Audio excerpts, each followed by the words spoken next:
Why don't you go live in some country that practices Islam or Islamic law? Why don't you guys just make hijrah? If you don't like it, why don't you leave? And if you guys, you hear you're Muslims, you believe Islam is the best, you think Islamic values and Islamic guidance are the best, why don't you go live in some country that practices Islam or Islamic law? We get this question from Muslims too.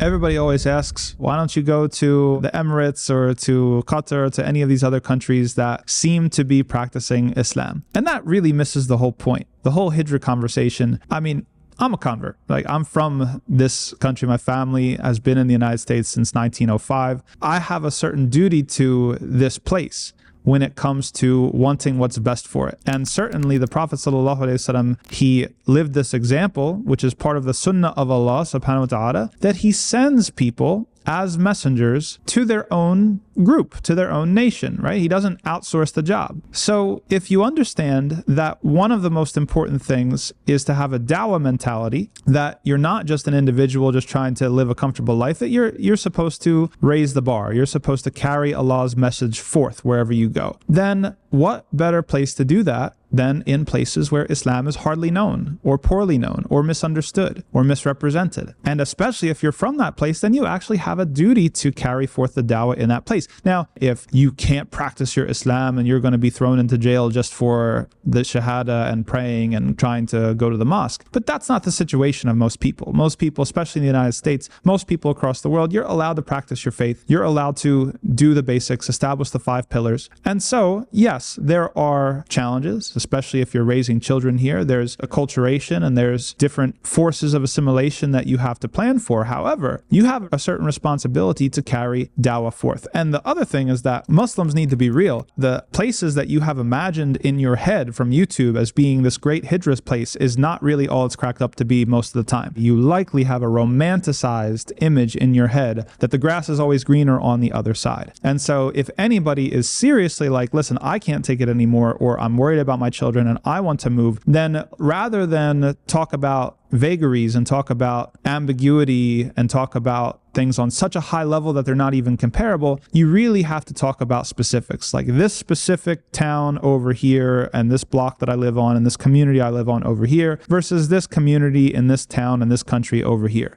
If you can't make that level of comparison, then honestly, I don't see that as a very serious hijrah conversation. And to the non-Muslims who are wondering, why don't we just leave? Well, you have to understand, we believe you should stay and try to persuade people and convince people to change a place for the better. I don't know where people got this idea of voting with your feet, where everybody just leaves according to, oh, well, there's a regime over here or there's a country over here that espouses my values. People have the right to live in the place where they're from, and they have the right to attempt to persuade people to change that place or to change how that place is governed or how that place is organized. So this idea of, well, if you don't agree with what we're doing, then you get out, that's ludicrous. I'm sorry. That, no, I'm going to stay and I'm going to try to argue and shoot videos and write books and write articles and try to persuade people and show people a better way.